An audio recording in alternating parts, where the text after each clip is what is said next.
আজকাল কারোর কাছে এইভাবে ব্লাউজের হেম করা দেখলেই আমার সেই মাধ্যমিক পরীক্ষার পরবর্তী সময়ের কথা মনে পড়ে যায়। পরবর্তী সময়ে সেই ৩ মাস ছুটিটা কি করে কাটাবো বুঝে উঠতে পারছিলাম না। টিউশনি পড়ার সাথে সাথে মনে হলো এই সময়টাকে একটু কাজে লাগাই, একটু হেম সেলাই করি। তাই শখ করে ১ ডজন ব্লাউজ নিয়েছিলাম। ওই ১ ডজন ব্লাউজ শেষ করতে আমার ২ সপ্তাহ লেগেছিল। তারপর নমস্কার দিয়ে বলেছিলাম, না আর কোনোদিন ব্লাউজ সেলাই করব না। তখন ডজনে ১৩ টাকা দিত, আর এখন ১ ডজনে ২৫ টাকা দেয়।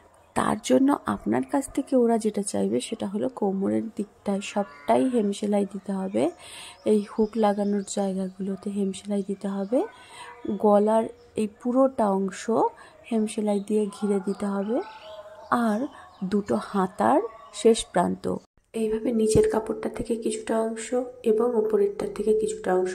আপনি যত সুতো কম নেবেন, হেম যত সূক্ষ্ম হবে তত দেখতে সুন্দর হবে।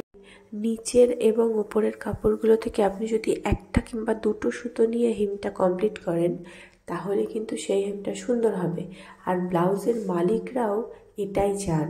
এবার ২ টাকা ৮ পয়সার বিনিময়ে আপনার কতটা খাটনি খাটতে হচ্ছে সেই পরিমাণটা বুঝতে পারছেন তো? এই কারণেই আমি সেদিন নমস্কার দিয়ে বলেছিলাম আর কখনো সেলাই করব। কষ্ট তো সব কাজেই থাকে, তবে এই ধরনের কাজ যদি আপনি বিদেশে গিয়ে করতেন তাহলে হয়তো আরো বেশি টাকাই পেতেন। আমাদের এখানে টাকা কম বলে লোকেরা তো সব বাইরেই চলে যাচ্ছে। আমি একটু অলস কুড়ে বলে এই হেম সেলাইটা করি না, তবে অনেকেই পেটের দায়ে কাজগুলো করে। ব্লাউজের অল বডিতে হেম সেলাই করার পর এই হুকগুলো লাগাতে হয়। কোনো কোনো ব্লাউজে ৫টা লাগাতে হয়, কোনো কোনো ব্লাউজে ৬টা লাগাতে হয়। এগুলো ব্লাউজের মালিক বলে দেন। আর এই হুকগুলো লাগানোর সময় যে সেলাইগুলো দেওয়া হয় সেগুলো একটানে জাস্ট সেলাই করে চলে যায়, কোনো রকম জাস্ট হুকগুলো ব্লাউজের সাথে সেটে দেওয়া হলো। এগুলো কিন্তু খুব জোরালো সেলাই নয়। জোরালো সেলাই করতে হয় যেসব ব্লাউজগুলোতে, সেই ব্লাউজগুলোর জন্য আবার ১ টাকা কিংবা ২ টাকা একটু বেশি দেওয়া হয় ডজন প্রতি। এইবার আসি ব্লাউজের ঘাট তৈরি করা। এই দেখুন ঘাটগুলো কিভাবে সেলাই করতে হয়। জাস্ট ৩টে করে দাগ দেওয়া হচ্ছে, সেলাইয়ের দাগ। পরবর্তীতে সেলাইগুলোর মাঝ বরাবরে একটা করে ছিদ্র করে দেওয়া হবে, যে কোনো শক্ত কিছু দিয়ে ছিদ্রটা করা হয়। তাহলে ২ টাকা ৮ পয়সার জন্য আমাকে কি করতে হচ্ছে? আমাকে অল বডি হেম করতে হচ্ছে, হুকগুলো লাগাতে হচ্ছে, কখনো ৫টা কখনো ৬টা।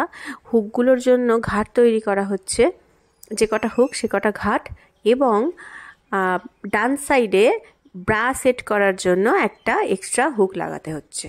এতটা কাজ করে ২ টাকা ৮ পয়সা আমার কাছে তো একটু কমই মনে হয়েছে। আপনাদের কি মনে হয়েছে অবশ্যই জানাবেন কমেন্ট করে। আর আমার এই ভিডিওটি ভালো লেগে থাকলে একটা লাইক করে দেবেন। যারা ব্লাউজ সেলাই করে তাদের থেকে শোনা গোবিন্দ কোম্পানির ব্লাউজ নাকি সবচেয়ে ভালো। আপনার মতে কোন কোম্পানির ব্লাউজটা সবচেয়ে বেস্ট? ব্লাউজের সাইজ তো বিভিন্ন রকম হয়। ২৮ কিংবা ৩০ সাইজের ব্লাউজ সেলাই করতে গিয়ে অনেকটা কম সময় লাগে, আর সেখানে যদি ৩৮ ৪০ সাইজের ব্লাউজ হয় সেক্ষেত্রে সেলাই করতে গিয়ে অনেকটাই খাটনি পড়ে যায়। তবে দুটোর ক্ষেত্রেই কিন্তু একই টাকা দেওয়া হয়। এদিকে ব্লাউজের সবকটি সেলাই কমপ্লিট। এবার হুকগুলোকে ঘাটে বসিয়ে ঠিকঠাক করে সেট করে ব্লাউজটাকে সোজা করে ভাঁজ করে দিতে হবে। আজকের মতো টাটা, ভালো থাকবেন সবাই।